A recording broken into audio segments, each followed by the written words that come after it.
Welcome back, everybody. This is Jake with Jacoby and Company Woodworks, and today we're going to make this walnut and hickory bowl. So let's head over to the trusty whiteboard and let's get started. Okay, guys, we need to figure out how much wood we need in order to glue up our boards. That way we can cut them into sections and glue up our blank. We're using hickory and walnut today. Normally I use walnut and maple to have the dark and white, but I am completely out of 8/4 maple, so we're going to use hickory instead. So what we're going to do first, and don't mind my drawings here, we're going to go ahead and figure out our boards. We're going to glue up 2 different sets of boards, and we're going to alternate hickory, walnut, hickory, walnut, hickory, and then the other one's going to be opposite. So we're going to go walnut, hickory, walnut, hickory, walnut. That way we can cut these into 3 pieces. That'll give us 6 blanks. We only need 5, and you'll see that here in a few minutes. But we're going to go ahead and cut them into sections about 4 inches thick, 4 inches high for our blank. Our blank's going to be about 10 inches wide, 10 inches deep, and 4 inches high. That'll be our square, this is like the top view of it. That's what you're going to see when we go ahead and mount it onto the lathe. So we'll go ahead and go over to the wood rack and dig out some walnut and hickory, and take it over to the joiner and get started.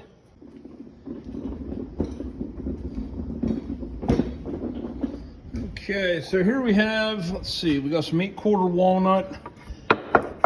You can see I haven't touched this stuff in a while. These are just my scrap rack. Let's go ahead and grab whatever I have here.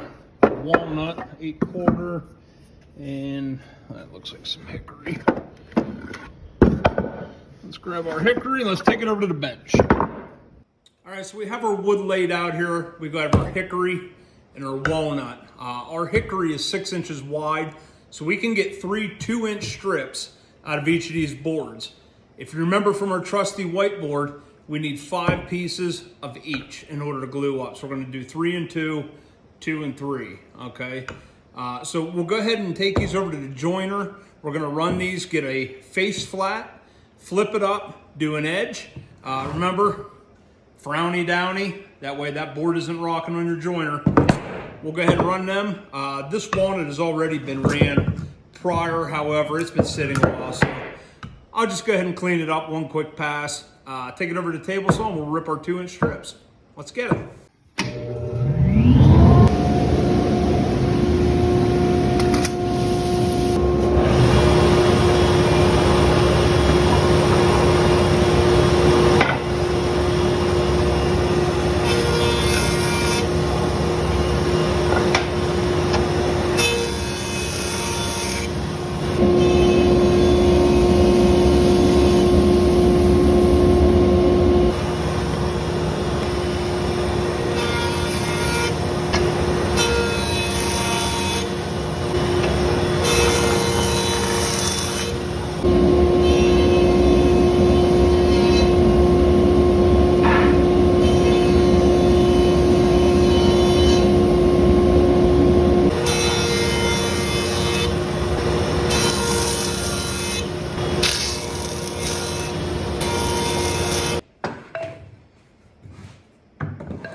We're back at the bench, guys. We got our walnut blanks and our hickory blanks. Ended up having 5 hickory and 6 walnut. I have a confession.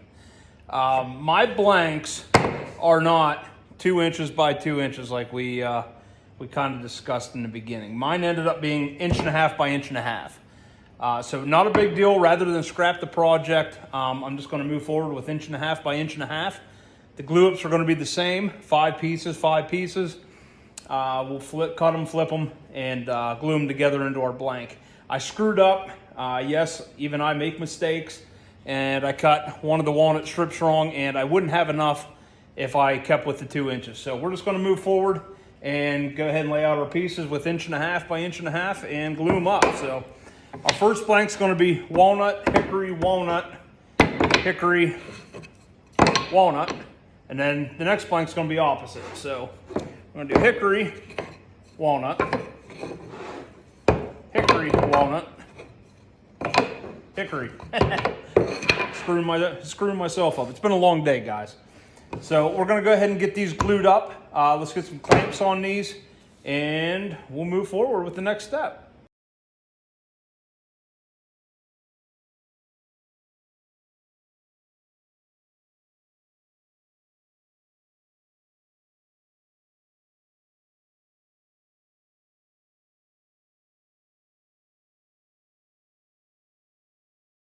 Okay, guys, we have our 2 pieces all glued up. I know it looks like one piece, but right here, this center seam, that is not glued. I just did that. That conserves clamps. It's easier to glue up a larger blank. So there's actually 2 pieces here, two pieces of 5 boards. I know I use 7 clamps on here, and I'm sure somebody's going to comment on that. But when you got clamps, you use them. No big deal. So tomorrow, we'll go ahead and let this set till tomorrow morning, come back out. We'll go ahead and start milling these down and getting it turned into an actual square. I'll see you then. Good morning. It is the next day.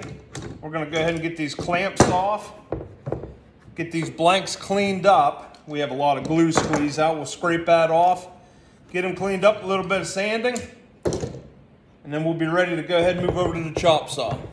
I'll see you there.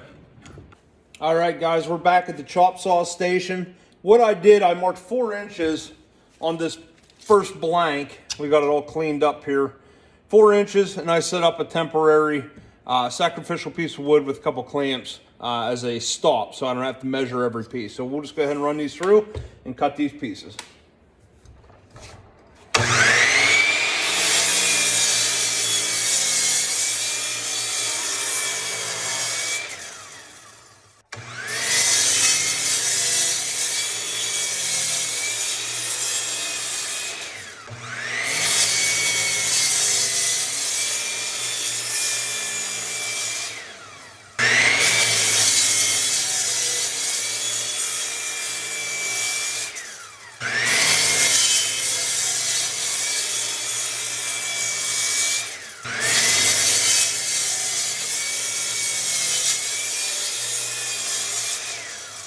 Okay, guys, we're back at the bench.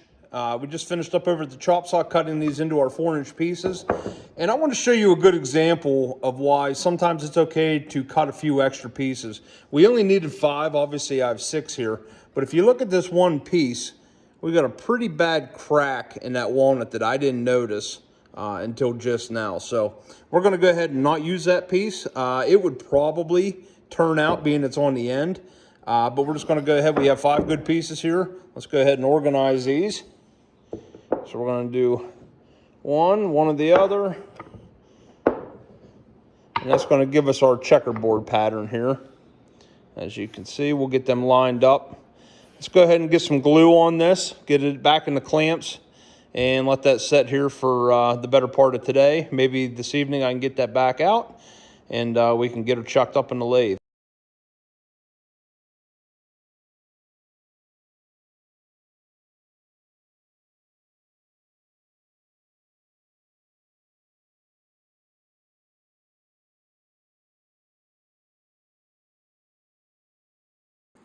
Well, we got her in the clamp. She's all glued up. It's not the prettiest looking thing with the glue squeeze out right now, but we'll come back in a few hours, get the clamps off, get both faces cleaned up, and then we'll go ahead, like I said, find center, do our circle, cut off the excess, and get her ready for the lathe. We'll be back.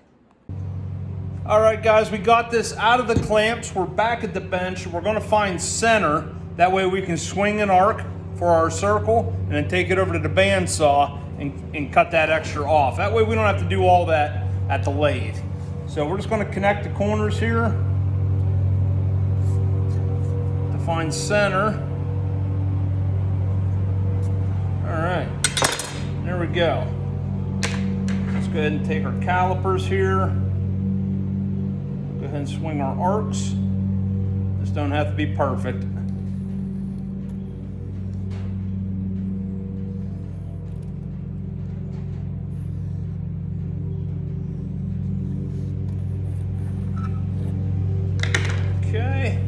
Put a couple little reference marks because pencil on Walnut and Hickory is tough to see.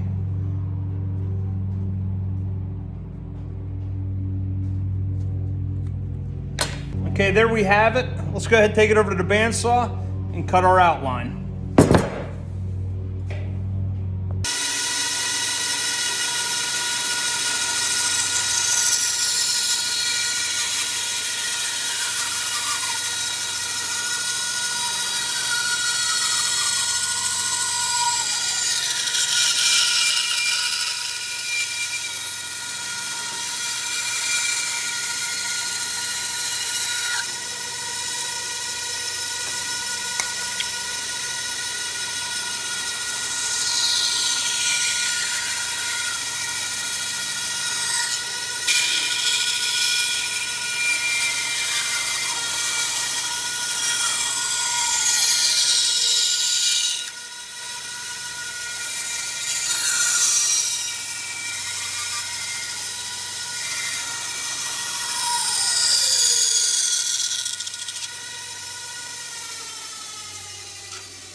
Okay, guys, we got our piece chucked up in the lathe. It's all ready to go.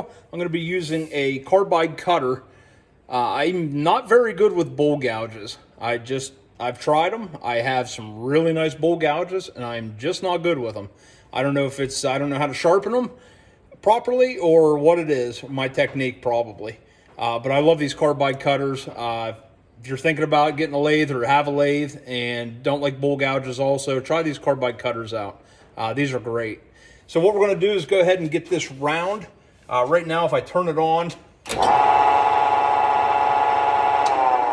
you can see that it has a vibration. It's not perfectly round, obviously. We just roughed it out on the bandsaw. So I'm going to get it perfectly round, and then we can go ahead and start turning our bowl.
Okay, so we got our blank round now.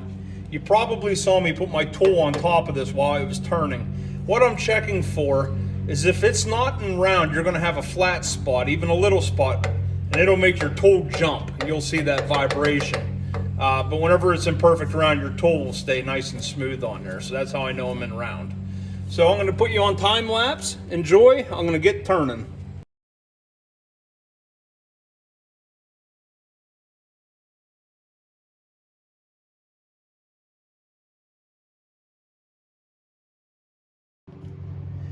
As you start to round your project over and turn it into a bowl, these squares now take on a really interesting pattern. You'll see that continue to develop as we go. I'm going to set you back up here and keep going at it.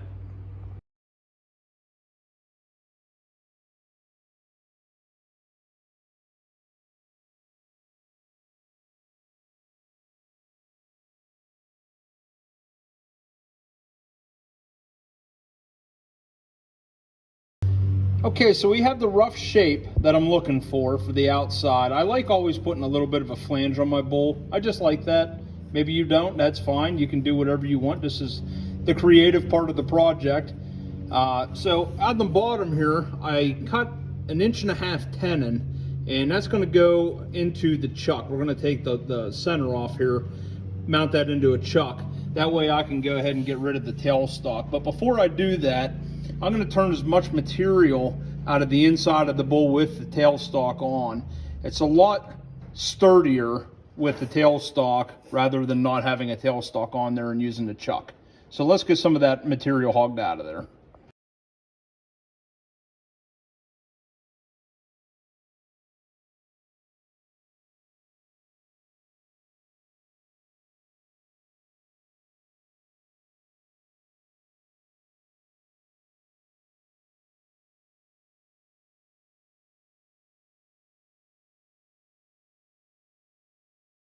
Okay, we went as far as we could with our live center, so we're going to go ahead and remove that, mount our chuck in here, and this threads on.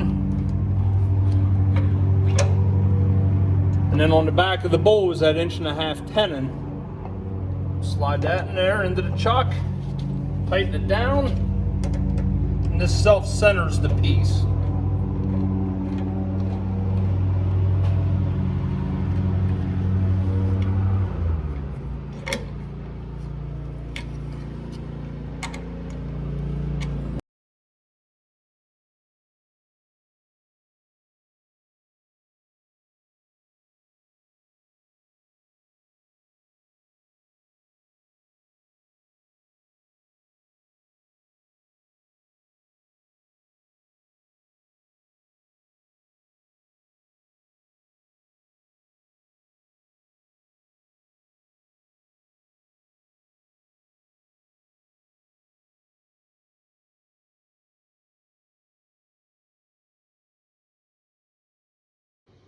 Okay, so that was about 45 minutes of turning, give or take. And you can see that awesome pattern inside that bowl. So what's next? We got to go ahead and get some sandpaper. I'm going to start at 40 grit and work my way all the way up to probably 180. I'll go ahead and water pop it, sand it back again to 180, and then we'll go ahead and go to finish. So let's go ahead and get sanding.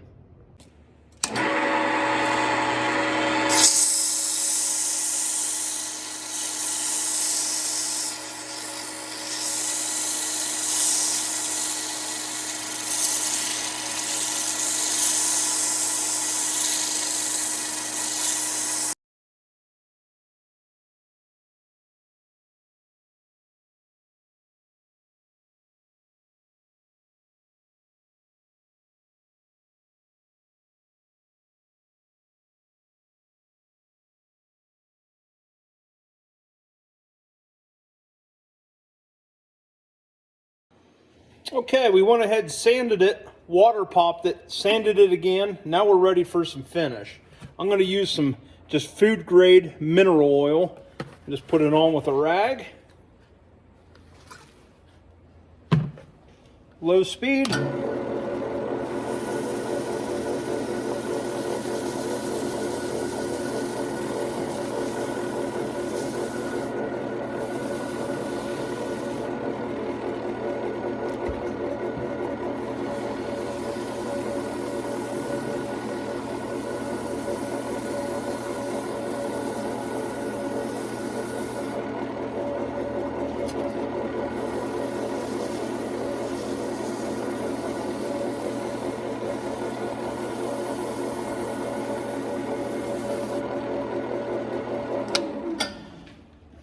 right, look how beautiful that is, guys. What an amazing pattern, too.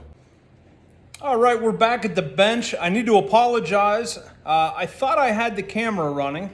I had it set up, and apparently I didn't hit record. But I went ahead and took that tenon that was on the bottom of this, that was in our chuck. I took it over to our sander there, little benchtop sander. And I went ahead and just basically sanded that right off. It took 2 minutes. So I'm gonna throw a little bit of finish on this, put another little coat on the whole bowl, and we're gonna call this project here done. The thing with end grain, which is what you're going to experience a lot of in this project, or the project you're doing, is that it will soak in a lot of finish. And I mean a lot. So just keep giving it to it until it doesn't want to take it anymore. And then you know that your piece is completely saturated. Being that this is food grade mineral oil, you can put some food in this if you want to. You can eat out of it if you wanted to, if you so choose. But I'm gonna go ahead and probably just put this on my desk and put a little bit of candy in it for the kids and myself.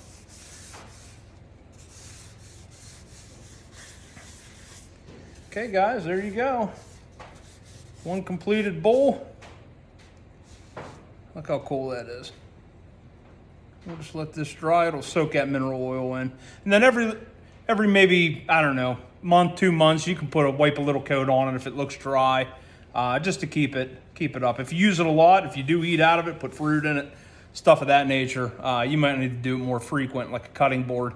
But usually once, twice a year, 3 times a year, something like that, just to keep that wood saturated. Guys, if you enjoyed this project, please like, subscribe, drop a comment below, and I'll catch you on the next one.